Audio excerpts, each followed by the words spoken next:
لبیک یا رسول اللہ لبیک یا حسین لبیک یا رسول اللہ لبیک یا حسین لبیک یا رسول اللہ لبیک یا حسین نحمده ونصلي ونسلم على رسوله الكريم اما بعد فاعوذ بالله من الشيطان الرجيم بسم الله الرحمن الرحيم الصلاة والسلام عليك يا سيدي يا رسول الله وعلى آلك وأصحابك وأزواجك وعترتك يا حبيب الله. حاضر محترم جانشین امام اہل سنت حضرت علامہ پروفیسر سید مظہر سعید شاہ صاحب کاظمی، میرے تاج العزیز الشرف ابوزید مجدہ یہاں تشریف فرما ہیں. جناب میرے تمام چچا، میرے بزرگ مشائخ، ہم سب یہاں پہ بشمول آپ کے جگر گوشہ غزالی زمان ہمدرد ملت حضرت پیر سید محمد سجاد کاظمی نور اللہ مرقدہ کے عرس کی محفل کے اوپر آئے ہیں. آپ احباب کو میں نہ صرف یہ کہ خوش آمدید کہتا ہوں بلکہ یہ اختتامی محفل ہے.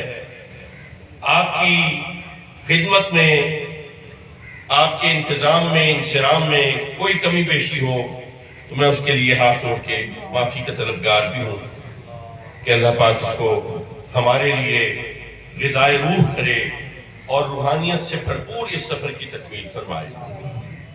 حاضرین محترم، میرے والد ماجد، ویسے تو بے شمار باتیں ہو سکتی ہیں لیکن یہ دو میں نے کبھی زیادہ تقریر نہیں کی اس سٹیج کے اوپر، لیکن یہ دو باتیں ضرور کرنا چاہتا ہوں. ایک یہ کہ آپ کی طبیعت میں ہمیشہ ایک رازداری کا عنصر پڑا تھا. رازداری یہ کہ جب آپ کا وصال ہوا تو آپ کے وصال کے بعد مجھے ایوان اقتدار میں بیٹھے بڑے بڑے نام، بڑے ان کی مجھے کالیں آئیں اور انہوں نے مجھے اپنے معاملات جو تھے وہ بتائے کہ وہ ہم تو آپ کے والد کو رازدان سمجھتے تھے، ہم اپنی بڑی پرائیویٹ باتیں بتا دیتے تھے کہ جن کو اگر آج کوئی ایکسپلائٹ کرنا چاہے، کوئی تشہیر کرنا چاہے، کوئی اخبارات میں لے کے آنا چاہے تو ہماری رسوائی ہو جاتی، ہماری سنکی ہو جاتی، ہم سے تاوان طلب کیا جا سکتا، ہمیں ذلیل و رسوا کیا جا سکتا تھا. لیکن آپ کے والد کو ہم نے یہ باتیں بتائی ہیں، آپ کو تو پتہ ہوگی. میں نے کہا نہیں، مجھے میرے والد نے کبھی آپ کے بارے میں کوئی بات نہیں بتائی. اپنے اکلوتے بیٹے سے بھی وہ رازداری کی باتیں جو ایک شخص اور ان کے درمیان تھی وہ نہ کیا کرتے. یہ کمال رازداری کا عنصر تھا. اسی لیے لوگ دل کھول کے ان کے سامنے اپنی پریشانیاں، اپنے عیب، اپنی بیماریاں، اپنی تکلیفیں رکھ دیتے تھے.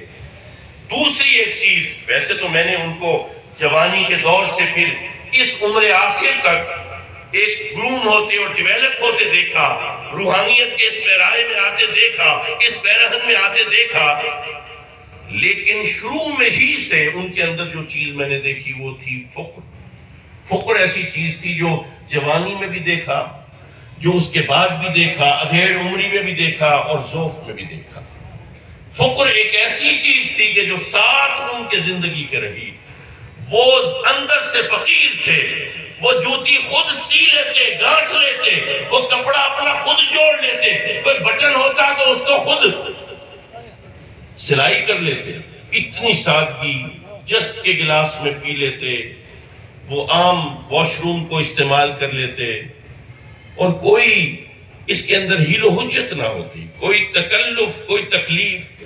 مہمان کے مطابق کچے گھروں کے اندر جا کے بیٹھ جاتے، کھری چارپائیوں کے اوپر جس کے اوپر کوئی کپڑا، کوئی کھیس، کوئی گدا نہ ہوتا، وہاں جا کے آرام سے گھنٹہ سو جاتے ہیں.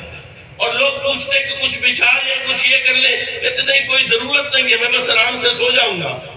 حاضرین محترم، یہ فقر کی علامات ہیں. یہ یقیناً ان کے والد ماجد کا وہ فقر کا عکس تھا جو ان کی ذات میں ظاہر ہو رہا تھا. اور آخری بات کروں گا ان کی سوچ کی جو تحریک بقائے اسلام انہوں نے بنائی، جو آج نہ صرف یہ کہ آج بہت سارے لوگ میرے پاس آتے ہیں اور کہتے ہیں کہ ہمیں آج احساس ہو رہا ہے جب انتشار پھیل رہا ہے سواد اعظم میں، سواد اعظم کو ٹارگٹ کیا گیا ہے، سواد اعظم سے لوگوں کو نکالا جا رہا ہے، ان کے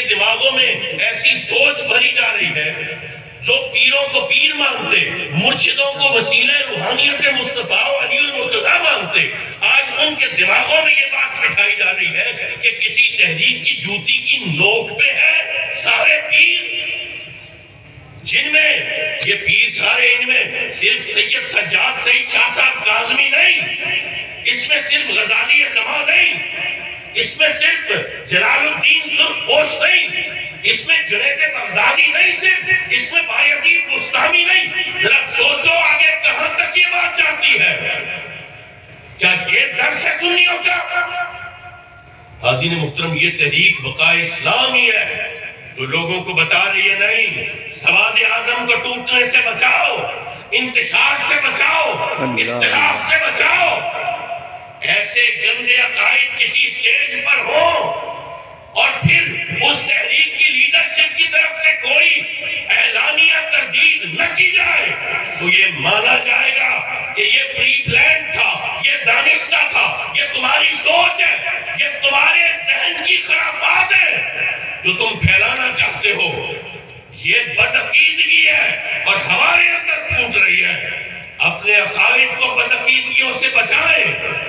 سب سے بری دشمنی وہ ہوتی ہے جو دوست کے لباس میں آ کے دشمنی کرے، جو دشمن باہر کھڑے ہو کے ہمارے عقیدے کے خلاف بولے گا، لوگوں کو پتا ہوگا کہ یہ دشمن ہے، لیکن جو منافق بن کے ہماری صفوں میں شامل ہو کے ہمارے اپنے عقیدوں کو خراب کرنے کی کوشش کرے، اس سے بڑا نقصان ہوتا ہے۔